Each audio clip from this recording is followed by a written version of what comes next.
Herzlich willkommen zurück zu Licht ins Dunkel der Mystery-Schulen. Heute tauchen wir tief ein in eine der faszinierendsten und gleichzeitig dunkelsten Bruderschaft der Geschichte, die Nisari-Ismailiten, besser bekannt als die Assassinen. Wir sprechen von einer Zeit, in der ein einzelner Mann aus einer kleinen Bergfestung heraus eine Elite schuf, die Kaiser, Kalifen und Kreuzzügler zittern ließ. Wir sprechen von Hassan al-Schabbah, dem Mann, der als der Alte vom Berge in die Geschichte einging. Und wir sprechen von Alamut, der uneinnehmbaren Festung, die zum Symbol einer neuen Art von Macht wurde. Nicht sichtbar, nicht mit Armeen, sondern mit Glauben, Gehorsam und Furchtlosigkeit. Wir schreiben das Jahr 1090. Persien steht unter der Herrschaft des Seldschukenreichs. Die islamische Welt ist gespalten. Sunniten gegen Schiiten, äußeres Gesetz gegen innere Lehre. Inmitten dieser Wirren taucht ein Gelehrter auf, der alles verändern wird. Hassan al-Schabbah. Geboren um 1050, hochgebildet in Mathematik, Astronomie, Philosophie und Theologie, konvertiert er zur ismailitischen Lehre, zu einer Strömung der Schia, die die Bātīniyya lehrt.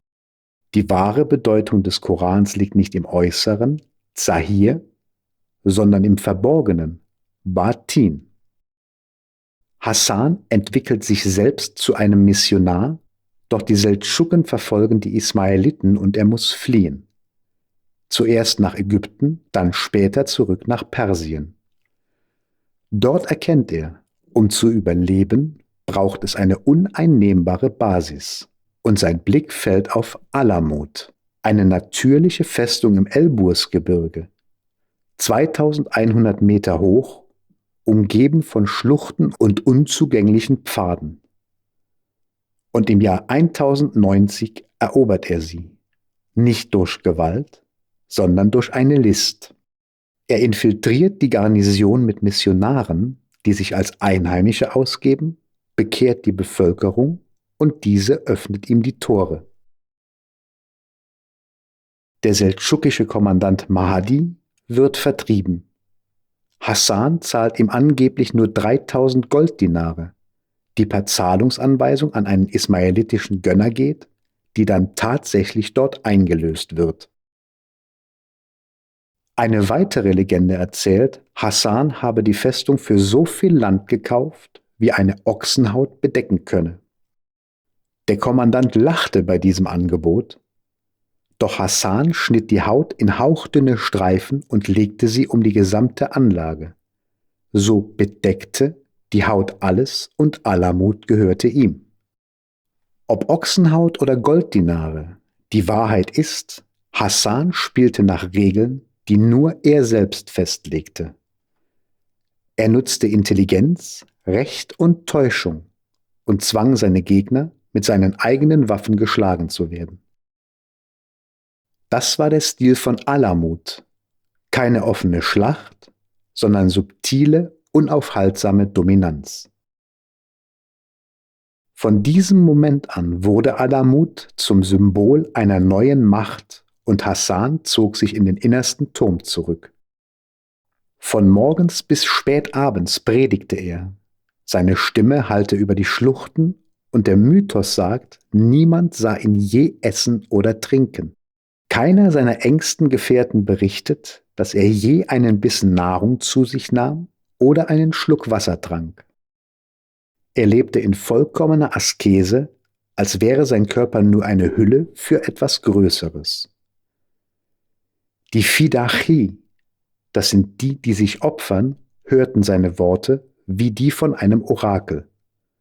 In ihrer Ehrfurcht wuchs die Überzeugung, dieser Mann ist mehr als menschlich. Er ist der Spiegel der inneren Wahrheit, die er lehrt. Die Askese, die Schabbah allen zeigte, war Strategie. Sie machte Hassan zur Figur jenseits menschlicher Schwäche und verstärkte die totale Loyalität. Doch bleibt diese Geschichte ohne Belege und ist lediglich zurückzuführen auf Hörensagen.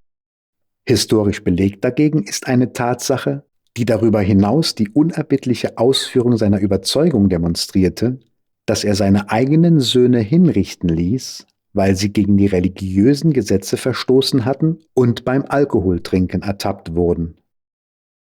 Hassan sah sich nicht als Imam, das wäre ein Bruch mit der Tradition. Er war der Huga, der lebende Beweis für den verborgenen Imam Nizar. Nizar war der rechtmäßige Thronfolger des Fatimiden-Kalifen al-Mustansir. Der wurde 1094 verdrängt und ermordet. Diese Ungerechtigkeit war der Groll, der die Nizari-Ismailiten antrieb. Sie selbst sahen sich als die Rechtssuchenden, die die wahre Linie Alis fortsetzten. Und seine Botschaft war radikal. Das äußere Gesetz, die Scharia, ist nur eine Hülle. In Zeiten der Verborgenheit des wahren Imams gilt die innere Wahrheit, die Batin. Und diese Wahrheit befreit von allen äußeren Zwängen, einschließlich der Furcht vor dem Tod. Hassan lehrte die Talim, die autoritative Unterweisung. Der Mensch kann Gott nicht durch reine Vernunft finden, sondern nur durch die Unterweisung eines bevollmächtigten Lehrers. Der Satz "Nichts ist wahr, alles ist erlaubt", obwohl nicht wörtlich von Hassan überliefert, wird ihm in der Legende zugeschrieben. Und er fasst diese Haltung zusammen. Wenn die äußere Welt Illusion ist, dann gibt es keine absolute Wahrheit außer der inneren Erkenntnis. Und wenn nichts absolut wahr ist, ist alles erlaubt, solange es der höheren Wahrheit dient. Das war kein Chaos, es war eine radikale Konsequenz der Ba'atiniya. Der Huga allein kennt den Sinn. Der Fidachi gehorcht ihm bedingungslos. Und weil er den Tod nicht fürchtet, weil er weiß, dass der Geist unsterblich ist er selbst die gefährlichste Waffe. Die Fidachi waren meist sehr jung, oft zwischen 14 und 25 Jahren. Viele kamen aus armen Dörfern, waren Waisen oder Halbwaisen, verloren durch Kriege, Plünderungen oder Hungersnöte. Die ismaelitischen Missionare suchten gezielt nach talentierten, entwurzelten Jungen, solchen, die nichts mehr zu verlieren hatten, aber alles zu gewinnen glaubten.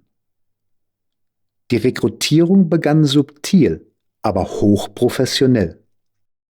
Ein Prediger sprach mit ihnen über Ungerechtigkeit, über die Korruption der Seldschuken-Sultane und über die wahre Lehre Alis.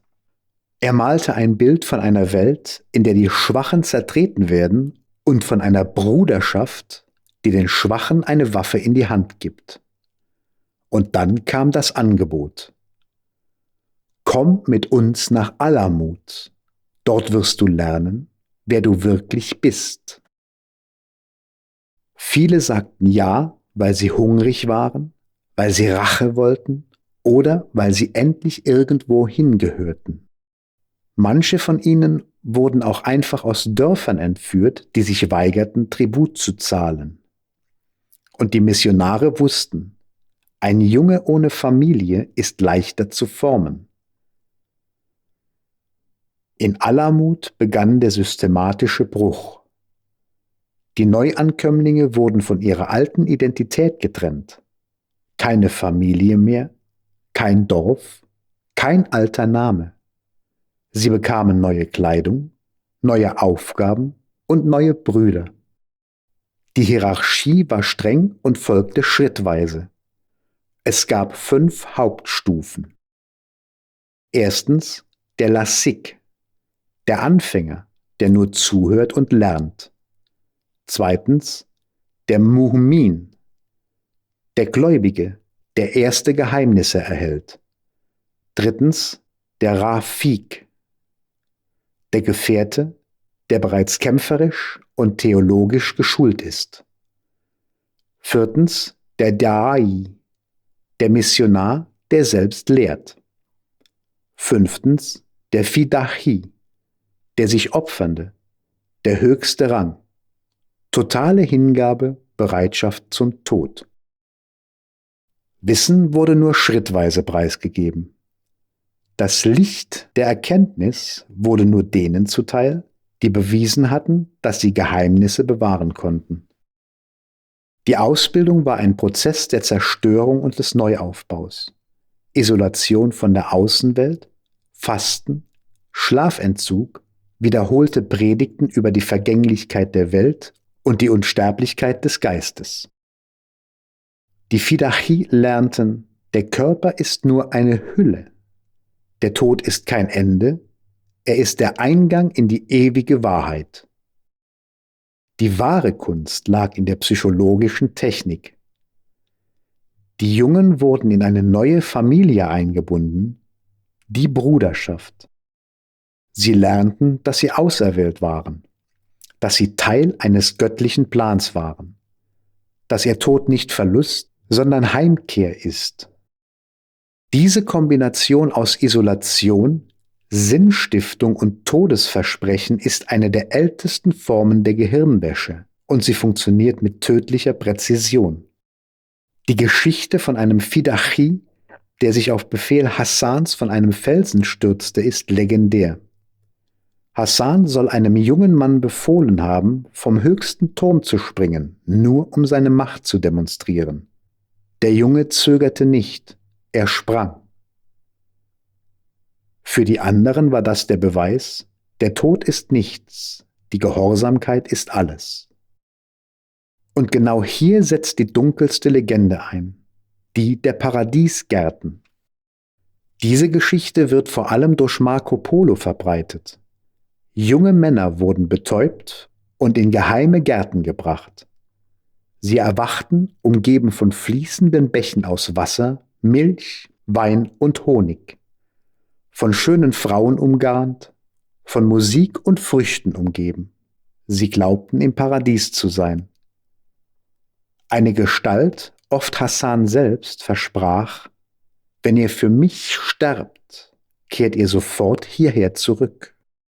Dann wurden sie erneut betäubt, zurückgebracht und erwachten in Alamut.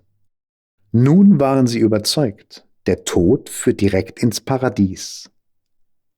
Wladimir Bartols Roman Alamut aus dem Jahr 1938 hat diese Legende so eindringlich erzählt, dass sie bis heute als Klassiker der esoterischen Literatur gilt.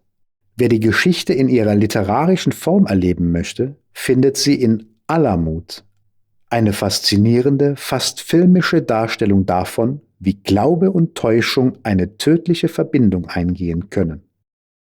Bartol schildert eine Technik, bei der junge Männer systematisch indoktriniert werden. Betäubung, Transport in ein künstliches Paradies, das Erwachen inmitten von Genuss, das Versprechen der sofortigen Rückkehr und dann die Rückkehr in die Realität mit der festen Überzeugung, dass der Tod nur ein Tor ist. Milton William Cooper greift in seiner Mystery Babylon-Serie genau diese Schilderung auf und sieht darin eine frühe Form der Gedankenkontrolle. Junge Männer aus Armut und Verzweiflung wurden systematisch umerzogen. Die Illusion, das Versprechen, die totale Abhängigkeit, alles zusammen erzeugte eine unerschütterliche Bereitschaft zum Selbstmord. Cooper betont, das war keine bloße Legende, es war eine Methode der Mind Control, die bis heute in manchen extremistischen Gruppen nachwirkt.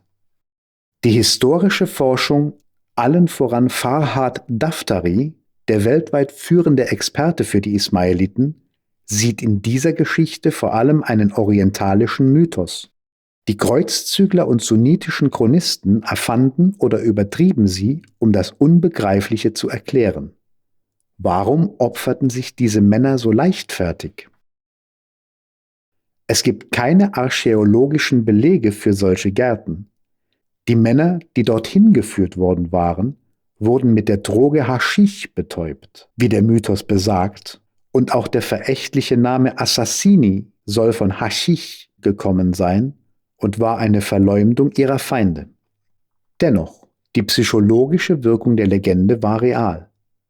Selbst wenn es keine Gärten gab, die Erwartung war da. Und diese Erwartung machte die Assassinen tödlich effektiv. Die Assassinen töteten selten wahllos. Oft hinterließen sie nur einen Dolch im Kopfkissen eines Herrschers, auf seinem Tisch, neben seinem Bett, oftmals zusammen mit einer kurzen Notiz: Du bist der Nächste. Diese Drohung war oft effektiver als der Mord selbst. Der Herrscher lebte von da an in ständiger Angst. Er schlief nicht mehr ruhig, er vertraute niemandem mehr. Seine Macht zerfiel innerlich, bevor ein Dolch zustieß. Das war die Sprache der Assassinen: Präzision statt Massaker, Furcht statt Blutbad.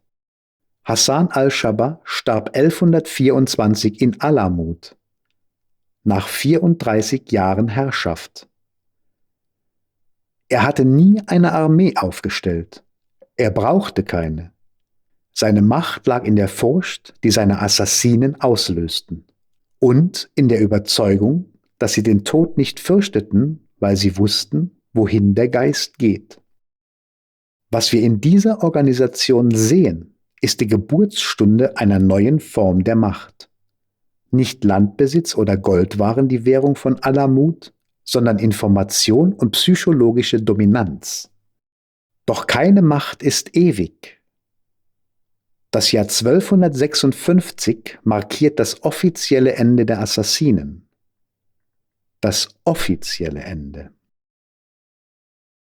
Die Mongolen unter Hülegü Khan, Enkel des Dschingis Khan, hatten Bagdad zerstört und das abbasidische Kalifat ausgelöscht. Nun wandten sie sich nach Norden gegen die letzten unbändigen Mächte in Persien. Alamut war ihr Ziel. Die Festung, die fast 2 Jahrhunderte lang allen Angriffen getrotzt hatte, stand vor ihrer größten Prüfung. Ruku al-Din Shah Shah, der damalige Imam der Nisari, war jung und unerfahren. Im Gegensatz zu Hassan al-Shabba fehlte ihm die charismatische Autorität. Als Hülegü mit seiner gewaltigen Armee vor den Toren erschien, kapitulierte Ruk al-Din in der Hoffnung, das Leben seiner Anhänger zu retten. Er ergab sich, die Mongolen versprachen Gnade, doch sie hielten ihr Wort nicht. Alamut wurde geplündert. Die Bibliothek, eine der größten Sammlungen esoterischen Wissens der damaligen Zeit, wurde systematisch zerstört. Tausende Manuskripte, Traktate über Astronomie, Philosophie, Alchemie, Theologie und Medizin wurden unkenntlich gemacht oder ins Feuer geworfen. Die Chronisten berichten von Bergen aus Pergament und Papier, die in Flammen aufgingen. Die Festung selbst wurde geschleift. Die Assassinen, die sich noch wehrten, wurden niedergemetzelt. Der persische Historiker Ata al-Mulk Juwayni begleitete die Mongolen als Chronist. Er berichtet stolz, dass er die Erlaubnis erhielt, die Bibliothek zu inspizieren, bevor sie niedergebrannt wurde.